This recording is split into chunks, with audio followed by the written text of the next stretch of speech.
창세기 22장 11절로부터 12절 말씀입니다.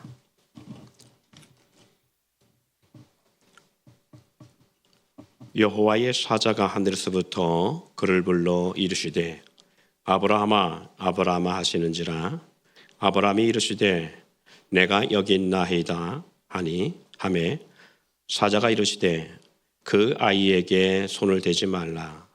그에게 아무 일도 하지 말라. 내가 내 아들 내 독자까지도 내게 아끼지 아니하였으니 내가 이제야 내가 하나님을 경외하는 줄을 내가 아노라. 아멘. 출애굽기 3장 12절 말씀 한 군 더 봅니다. 하나님이 이르시되 내가 반드시 너와 함께 있으리라. 내가 그 백성을 애굽에서 인도하여 낸 후에 너희가 이 산에서 하나님을 섬기리니 이것이 내가 너를 보낸 증거니라. 아멘.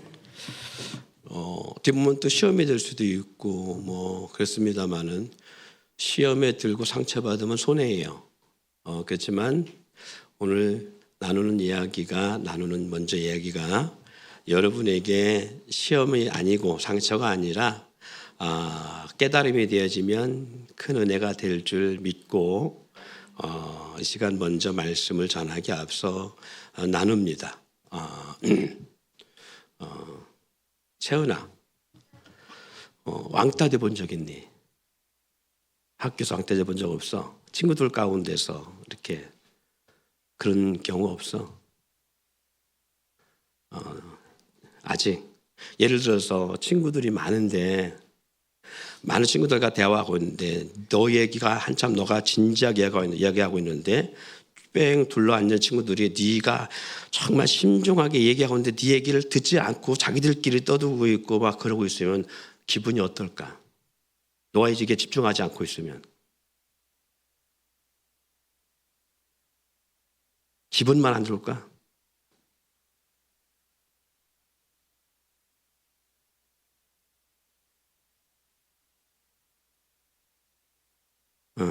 저 같으면 학교 안 가요. 그리고 학교 안 다닐 것 같아요. 저 같으면 그런 상황이면 그게 그냥 한 번이면 괜찮지만 계속 되어지면 학교 안 다닐 것 같아요. 여러분 어때요? 그런 상황이면 어떨까요? 왜 그러냐면 우리가 그렇게 할지 모릅니다. 우리가 주님 말씀할 때 우리가 주님의 말씀에 집중하지 않고 우리끼리 떠들고 내 생각에 사로잡혀 있지 않는가 한번 잘 생각해 보세요. 예. 방송실에 있을 때 네 생각에 사로잡히지 말고 예배에 집중했으면 좋겠어. 응? 그래야 방송의 흐름이 깨지지 않는다. 알았지? 이 시간에는 주님이 중심이 돼야 돼. 네 생각에서 중심이 아니라 그것이 지금 내가 예를 들은 한 얘기야. 응? 무슨 얘기인 줄 알겠죠? 예, 주님의 중심대 주님 앞에 집중할 수 있는 그것이 마치 친구들이 같이 대화하고 있는데 내 이야기가 친구들과 대화할 때 내가 정말 신중하게 얘기하고 있는데 친구들이 듣지 않는 것과 똑같은 상황이라고 생각하면 이 시간은 내가 중심이 아니라 주님이구나라는 생각한다면 방송실에서 네가 하는 사역이 얼마나 중요한 건가를 알 수 있어요. 우리 채은이가 그래요. 태준아, 친구들과 약속을 했는데 예를 들자면 약속했는데 매번 약속된 시간에 나오지 않고 한 30분 친구들이 늦게 나와. 너만 항상 일찍 나와. 그 친구들 약속하겠니? 안 하지. 이렇게 하면 돼. 그럼 30분 너도 항상 늦게 나오면 돼. 그지? 그랬더니 그 친구 또 30분 더 늦게 나와. 2시간 늦게 나와. 그런 방법이 있었구나. 그런 방법이. 심리적으로. 근데 그렇게 하는 사람이 있더라. 진짜 세계적으로. 푸틴이 그러더라. 예. 중요한 거예요. 여러분, 약속이라는 것은 지켜야라고 하는 것인데 어떤 분은 그러더라고요. 약속은 깨라고 있는 거라고요. 그런데 하나님과의 약속은 바로 그런 거고요. 서로 간에 약속된 시간이라는 것은 우리가 상호 간에 지켜야 될 그러한 공동체는 중요한 부분입니다. 그런데 무수의 뿔처럼 나는 내가 알아서 갈 거야. 난 내 시간. 누가 뭐라게 난 내 시간에 갈 거야. 이런 사람들이 있어요. 이런 사람들이. 근데 그것은요, 공동체를 깨트리는 가장 무서운 적이 어떻게 보면 그 공동체의 활성을 위해서 그 약속된 시간을 정하고 서로 상호 간에 그 약속을 이행하는 거거든요. 그런데 그 약속을 깨는 것은 어떻게 보면 예를 들자면 그런 거잖아요. 아마 그렇게 하는 친구는 그 친구가 약속을 정해놨을 때 한번 바꿔 생각해 보자고요. 그 친구가 그 약속된 시간을 정하고 뭔가 그 공동체를 이끌어가는 상황이 되었을 때 그 친구가 약속을 정하고 나서 났는데 그 약속을 다른 친구들이 지키지 않잖아요. 이 친구는 가만히 못 있을 거예요. 이게 한 번이 아니라 계속 기다면 그것이 어떤 상황에서 있을 때마다 또 마찬가지로 생각할 겁니다. 우리가 약속한 것은 공동체를 위한 거예요. 나 누구 개인을 위한 것이 아니라. 그러면 이 공동체를 위한 약속은 내 개인의 손해를 보더라도 이 공동체를 위해 지켜야 되는 거예요. 그러면 우리는 세상 공동체를 위한 것도 돈과 연관성이 있고요. 어떤 사업과 연관성이 있고요. 학교는 학교의 어떤 질서를 위한 연관성이 있는 거예요. 시간 속에서의 윤리 질서를 위한 거예요. 그러면 하나님의 안에서의 공동체는 하나님의 나라와 의를 위한 공동체의 어떤 그런 중요한 거예요. 영원한 것을 위한 것들이니까. 그런데 이 공동체 안에서의 약속은 필연적인 거예요. 어떻게 보면 꼭 지켜야 되는 것들이거든요. 그러면 이것은 나만 생각하면 되는 것이 아니라 이 공동체를 위해서 때로는 헌신하고 희생하는 것이거든요. 그 약속을 지켜야 되는 거예요. 그 하나님의 예배자로서의 모습이라고 이게. 이것이 바로 예배의 본질이에요. 이것이 바로 예배라고 하는 본질 속에 중요한 부분들이거든요. 한 거 더 해볼까요? 자, 민영아, 너 저기 콘서트 같은 거라든가 나갈 때 오늘처럼 옷 입고 오진 않을 것이지. 잘 준비하고 전날부터 그리고 옷을 뭐 입을까 많이 준비하고 그리고 어쨌든 메이크업도 하고 그렇게 할 거야, 그렇지?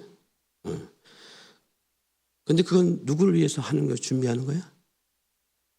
너와 팬을 위한 준비지, 그지? 근데 오늘 특송을 했지. 이것은 누구를 위해 하는 거야? 너와 팬이 중요하냐? 하나님이 더 크냐?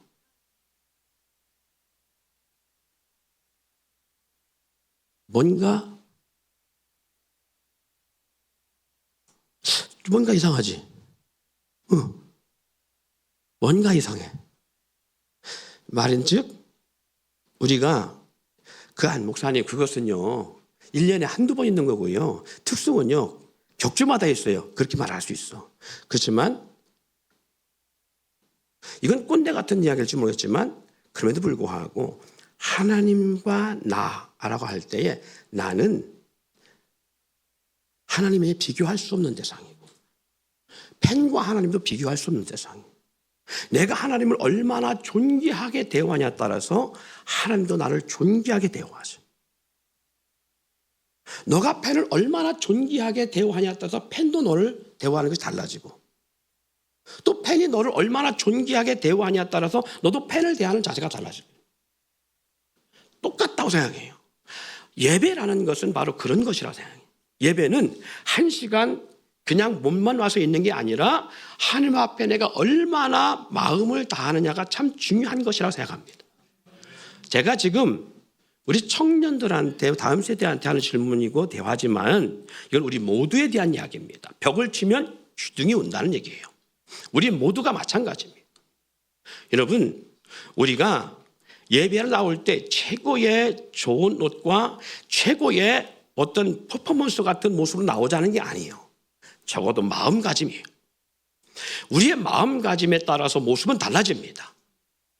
여러분 아무리 사장도요 아무리 고가의 차를 타고 그리고 매달 수억 원의 수입을 올리는 사장도요, 예비군복을 딱 입혀놓으면요, 개판 5분 전 되어집니다. 정말 예비군복 딱 입혀놓으면요, 암디서나 침 탁탁 뱉고요, 담배 꽁초 담나 버리고요, 암드나 주저앉아요. 그런데 희한한 것은요, 예비군 훈련 딱 끝나고 저녁 때 퇴근할 때 보면요, 양복 딱 갈아입고요, 침 한 번에 뱉지 아니하고요, 담배 꽁초 한 번 버리잖아요. 왜 그럴까요? 그 사람의 마음가짐이에요. 옷 하나 어떻게 입느냐에 따라서 그 사람의 행동이 바뀝니다. 여러분, 이게 뭐예요? 자기의 라이센스라고. 적어도 여러분이 예배하러 올 때에 내가 하나님에 대한 어떠한 마음가짐이 있느냐에 따라서 우리의 삶의 모습은 이렇게 바뀌어 나가는 거예요. 그런데 여러분, 교회 올 때 쓰레기바짝 끌고 올 수 있지요. 시골 할아버지 말대로 런닝구 차로 교회 나올 수 있습니다. 하나님은 그 부분에 그런 예배를 받지 않는다는 게 아닙니다. 없으면 그 나올 수도 있지요. 그러나 중요한 것은 정말 내 집에서 최고의 좋은 옷으로 주님 앞에 정결한 마음을 오고자 내 마음을 심성을 다해서 내가 하나님 이 땅의 왕 대신 만왕의 왕 되심 앞에 예배하러 오는 나의 삶의 속에서 내가 누구를 만나러 갈 때도 이렇게는 안 가는데 하는 마음 가지고 온다는 마음을 가지고 올 때는, 그런 마음으로 온다면 나의 마음가짐을 통해서 하나님 부어주신 은혜가 메리아스 바람으로 오는 모습과는 전혀 다른 은혜가 부어준다라고 저는 확신합니다. 왜? 제가 경험해본 결과가 그래요. 여러분, 물질이 하나님의 은혜에 부어주신 단위로 말할 수는 없습니다만은 물질도 그래 마찬가지입니다. 그냥 있는 것 가운데 얼마 그냥 거기서 그냥 세서 드렸을 때 하고요, 하나님 앞에 내가 이 시간 이 드리는 물질이 내일 못 먹을 수 있는 물질까지도 좀 더 담아서 마지막처럼 내가 내 생의 마지막 같은 물질을 담아 드릴 때 하고 그 한 시간 예배 드리는 자세는 전혀 다릅니다. 왜? 사상결단하는 자의 모습같이 드릴 때는 그 한 시간의 예배가 나에게는 목숨 같은 예배니까. 그래서 그런 예배를 하나님은 결코 외면하지 않으신다는 거예요. 여러분, 제가 지금 여러 주째 같은 메시지를 전하고 있습니다. 하나님이 원하시는, 찾으시는 예배, 온전한 예배까지. 저는 예배가 가장 쉬운 일인 줄 알았다고요. 전도하는 것보다도 예배가 쉬웠다고 생각했습니다. 이 쉬운 예배를 왜 못 드리는가라고 생각했던 사람인데, 그런데 목회하면서 오랜 시간 달려오다 보니까 알게 된 것이 뭐냐, 그 어떤 것보다도 온전한 예배 드리는 것이 가장 어려운 것이었구나라는 사실을 알게 되더라는 거예요. 왜? 성경에 보니까 그래요. 그래서 보니까 아브라함이 하나님 앞에 온전한 예배자가 되기까지 하나님이 인정하시는, 하나님께서 네가 이제야 나 여호와를 온전히 경외한다라고, 나 여호와를 경외한 자 되었다라고 인정을 받기까지 무려 40년 걸렸음을 보게 되어집니다.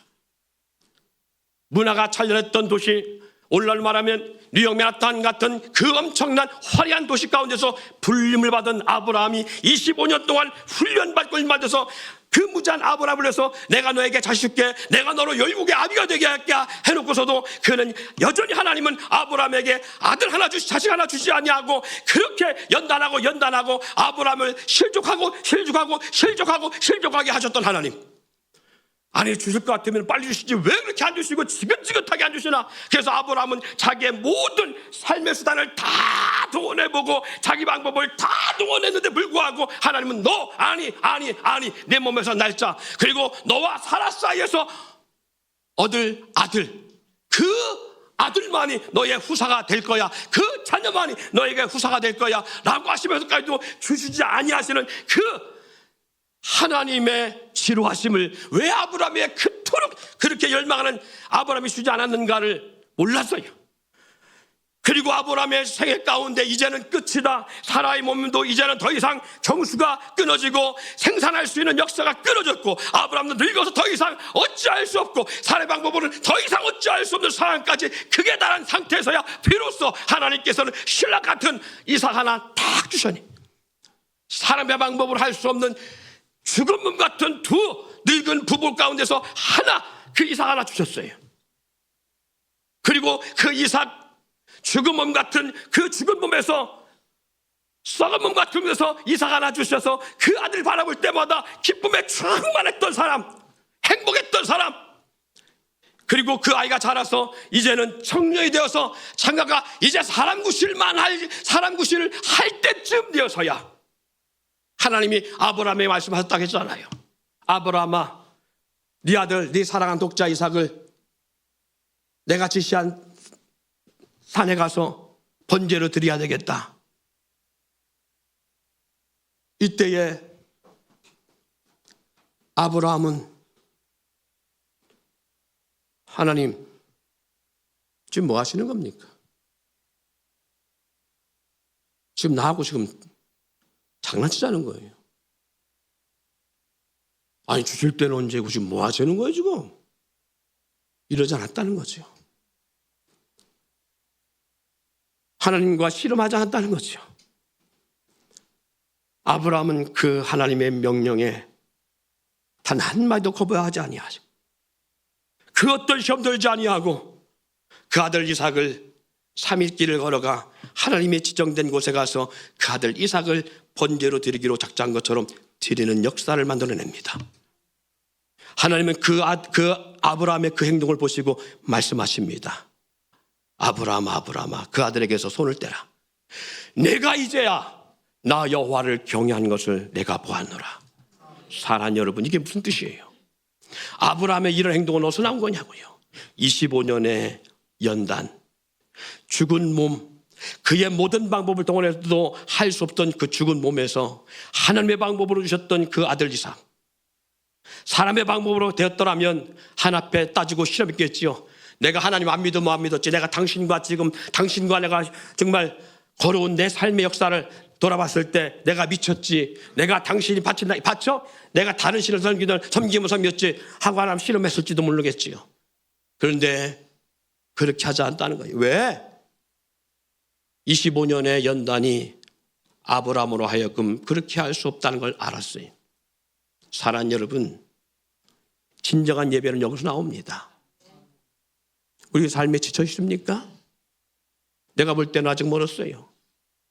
우리 삶의 온전한 예배자의 모습은 아직 멀은 것 같아요. 왜? 아직도 우리는 우리의 생각에 남아있고요, 내 주장이 남아있고요, 내 의지가 강하고요, 내 뜻대로 살아가고요, 내 생각이 앞서고요,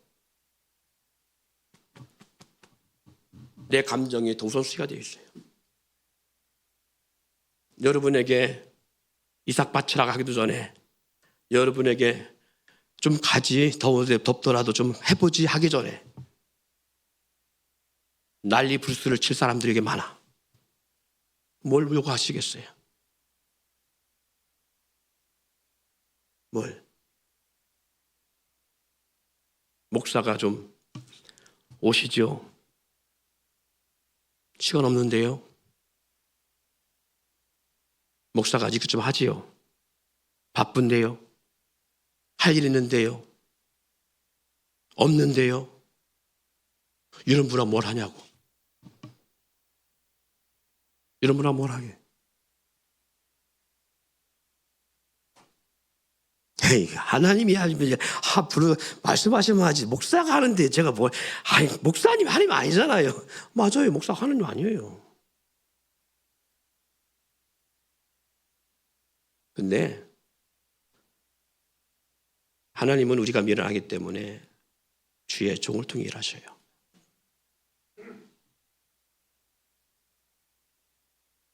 그래서 하나님은요, 이스라엘을 통해서 일하시려고 모세를 앞세우시기도 하시고 제자들을 세우시기도 하시고 오늘 교회 공동체를 통해서 목회자를 세우는 이유가 바로 그런 거예요. 그래서 하나님은 부모를 주시는 이유도 자녀로 하여금 부모를 통해서 하나님의 음성과 하나님을 주지 못하니까 부모를 통해서 하나님을 발견하고 하나님의 은혜를 느끼고 하나님의 사랑을 깨닫게 하려고 하나님은 부모를 주시는 거고요. 또 부모는 자녀를 통해서 징그럽게 말 안 듣는 자녀, 징그럽게 속삭이는 자녀를 통해서 하나님이 나를 이렇게 사랑하시고 이렇게 말 안 듣는 이렇게 속삭이는 나를 하나님이 사랑하시는구나 깨닫게 하시려고 그런 속삭이는 자녀 주시기도 하시고 그런 거예요. 사랑하는 여러분, 하나님 우리를 왜 부르셨을까요? 오늘 주제입니다. 하나님 우리를 부르신 이유는 우리로 하여금 예배하게 부르신 거예요. 어떤 예배? 하나님이 기뻐하시는 온전한 예배자 되게 하기 위해서 부르신 거예요. 모든 환경과 사람, 우리 모든 삶의 현장 속에서 우리를 부르신 이유는 우리로 하여금 온전한 예배자 되게 하기 위해서. 예수님이 사마리아 수가성 기구한 운명의 인을 찾아가신 이유도 그 여인으로 하여금 온전한 예배자로 세우고자 하기 위해서 부르신 하나님 찾아가셨어요. 여인의 삶이 그렇게 기구하지 않았다면 메시아를 그토록 사모하지 않았을 겁니다. 결국 여인이 삶이 코너에 몰리기까지, 이 여인이 삶의 코너에 몰리기까지, 그래서 더 이상 어찌할 수 없는 상황까지 이뤘을 때에 주님은 그때서야 이 여인을 찾아가 그 여인을 만나 주십니다. 코너에 몰리지 않았다면 이 여인은 메시아를 기다리지 않았고 메시아를 만났어도 메시아를 그렇게 사모하지 않았을 거예요. 그런데 이 여인이 코너에 몰려서 더 이상 어찌할 수 없는 상황까지 이뤘었기 때문에 오늘 주님은 이 여인을 찾아갔고 메시아를 사모하였기 때문에 주님의 음성 앞에 이 여인은 귀를 기울이고 그 주님 앞에 무릎을 꿇게 되었습니다. 그렇게 메시아를 사모한 여인은 메시아를 만났다는 기쁨과 더불어 예배에 관한 물음을 묻게 되어지고 답을 얻게 되어집니다. 우리가 아는 대로 요한복음 4장 23절 24절에 아버지께 참되게 예배하는 자는 영과 진리로 예배할 때가 오나니 곧 이때라 아버지께서는 자기에게 이렇게 예배하는 자를 찾으시느니라. 하나님은 영이시니 예배하는 자는 영과 진리로 예배할지니라. 하나님이 찾으시는 예배는 어떤 예배자라고요? 영과 진리로 예배하는 자라고요. 여러분, 탕자의 비유를 잘 아실 겁니다. 탕자의 비유에서도 두 아들을 통하여 우리에게 주시는 메시지는 다른 것이 아닙니다. 탕자는 항상 있다라는 겁니다. 여러분, 우리 생애에도 우리 삶에도 항상 우리는 탕자의 삶을 살아갑니다. 어떤 탕자? 집안 탕자와 집 밖의 탕자라는 거예요. 여러분, 어디에 있는 탕자입니까? 저도 목회자지만 늘 어떤 한 곳의 탕자의 모습은 가지고 있습니다. 여러분도 마찬가지일 것입니다. 여러분 어떤 탕자인가요? 집 밖에는 탕자인가요? 집 안에는 탕자인가요? 아버지의 사랑과 은혜를 온전히 알고 회복하여 아버지께 돌아오기를 원하시는 하나님 아버지의 마음을 담고 있는 메시지가 이 탕자의 비유인데, 이 집안에 있는 탕자는 큰아들의 모습이고 집 밖에 있는 탕자는 자기의 재산을 몰수히 가지고 나가서 모든 재산을 잃어버린 이 둘째 아들의 모습일 것입니다. 여러분, 여기서 한 가지 우리가 알아야 될 사실을 본다면, 아버지는 이 둘째 아들이 자기에게 주어진 재산을 다 가지고 나가면 잃어버릴 것을 알았다는 거예요. 근데 왜 줄까요? 그 어마어마한 재산. 예를 들어서 우리 김문기 장로님이 평생 모은 재산이 집 한 채라 갑시다. 예를 들어 한 3억 정도 있다고 그래요. 3억밖에 없어. 한 10억 있다고 합시다. 이왕 좀 크게 벌려야지. 한 10억 정도 있다 합시다. 평생 모은 재산이야. 막 그냥 좌우상가 막 잔뼈가 막 훅 들어가요. 다 10억 벌었어요. 벌었는데 둘째 아들이 아빠, 나 형하고 못 살고 내가 아버지랑 하는 게 나 싫어. 난 내 맘대로 할 거야. 그러고서 둘째 아들이 아빠한테 내 몫을 달라고 했어요. 그래서 달라고 했더니 요즘은 공평한 시대라. 아이고, 그러니까 딸도 있네. 3명이네. 그러니까 나 나눠야 돼. 그래갖고서 그래, 큰아들, 셋째 아들 나누니까 공평하게 나눠야 되는데 그래도 큰아들이니까 하다못해 40%, 그리고 둘째 아들하고 딸하고 30% 나누니까 둘째 아들이 왜 그래 아빠, 딸은 나 둘째인데 좀 더 줘야지. 그래갖고서 35% 25% 나눴어. 25% 이제 35% 이렇게 가져나려. 그러니까 얼마 가져가요? 10억에서 35%니까 얼마냐, 민서야? 응? 3억 5천. 근데 저 아들이 3억 5천 가져가면 잃어버릴 걸 알고 있어. 줄까 안 줄까? 다 날릴 걸 알고 있어요. 줘요? 그래서 알거지로 돌아올 걸 아는데 줘요? 아니 솔직하게 사람이 솔직해야 돼. 그걸 줄 수 있다면 만약에 민서가 예를 들어서 내일 5만 원 달라고 하면 아무 말 안 줘야 돼요. 그거 확실하게 해야 돼요. 여기서 남자 이름 중천금이니까 확실해야 돼. 줘야 안 줘요? 묻지 따지 않고 줘야 된다니까. 내일 만약 몇십만 원 달라고 하더라도 없어 줘야 돼. 꼬다로 줘야 돼. 그러니까 확실하게 해야 돼. 에? 줘야 안 줘요? 고민되죠? 근데 여기에 탕자에 비유해서 아버지는 줬어요. 둘째 아들의 몫을 아무 따지지 않고 다 줬어요. 잃어버릴 거 알면 줬어요. 왜 줬을까요? 아버지는 재산보다 더 중요한 것을 얻고자 했던 거예요. 그게 뭔지 아세요? 아버지의 사랑, 아버지의 은혜, 이걸 알기를 원한 거예요. 잃어버린 아버지의 사랑, 이것은 그 억만 주고 살 수 없는 그것이기 때문에 그걸 알기를 원한 거예요. 우리는 돈을 다 주시긴 여겼지만 하나님은 안 그래요. 하나님은 하나님의 은혜와 사랑하기를 원한 거예요. 그래서 하나님은 이스라엘로 그 엄청난 고통의 소용돌이 가운데서 몰아넣기도 하시고, 하나님은 이스라엘로 하여금 하나님의 은혜와 사랑을 알게 하기 위해서 애굽을 통째로 흔들어 놓기도 하시고, 하나님은 한 인생을 송두리째 흔들어 놓기도 하셔요. 여러분, 하나님의 은혜를 알게 하기 위해서요, 하나님은요 수천억을 한꺼번에 폐기 처분하기도 하셔요. 우리는 그 돈을 벌기 위해서 평생을 모으지만 하나님은 그 돈을 하나님의 은혜와 사랑을 깨닫게 하기 위해서 한 번에 몰수에 뺏기도 하셔요. 이게 하나님입니다. 왜? 그게 더 귀하니까. 그게 더 소중하니까. 아버지 사랑과 은혜 온전히 알고 회복하여 하나님 아버지와 함께하기를 원하시는 것이 이 탕자의 비유입니다. 아버지와 함께하는 삶에는 그 어떤 것도 방해될 수 없는 그 순수한 마음으로 이 두 아들이 회복되기를 원하시는 것이 이 아버지의 마음임을 보여주고자 하는 것이 이 탕자의 비유를 통한 하나님 아버지의 은혜라는 사실을 잊지 않기를 바랍니다. 온전한 예배자가 된다는 것은 어쩌면 평생 달려가도 쉽지 않을 수 있습니다.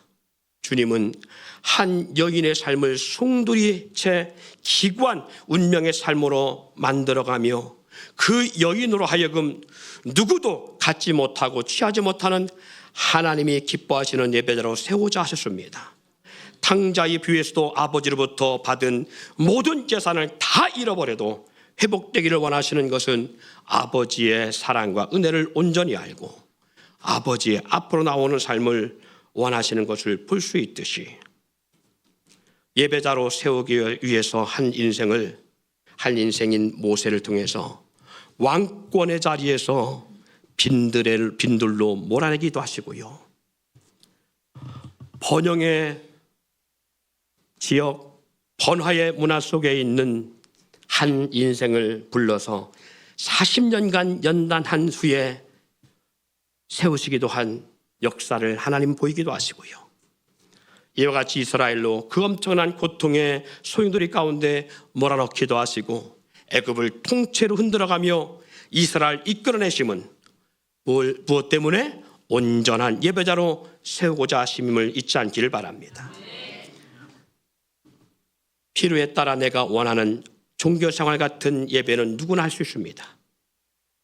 그러나 아브람처럼, 수가성 여인처럼, 돌아온 탕자처럼 그 어떤 것도 하나님 앞에 서는 일에 방해되지 않고, 그 어떤 것도 심지어 아내나 남편, 부모나 자식까지도 방해될 수 없는 예배자가 된다는 것은 쉬운 일이 아니기에, 그래서 주님은 말씀한 겁니다. 너희는 이렇게 예배할 때가 오나니 영과 진리로 예배할지니라. 성령과 진리로 예배하기를 원하시는 것입니다. 그럴 때 우리는 아브라함이 인정받은 것처럼 내가 이제야 내가 하나님을 경외한 줄을 아노라 인정받을 수 있는 하나님이 찾으시는 예배자가 될 수 있는 줄 믿습니다. 요한계시록 2장 4절 5절 그러나 너를 책망할 것이 있나니 너의 처음 사랑을 버렸느니라.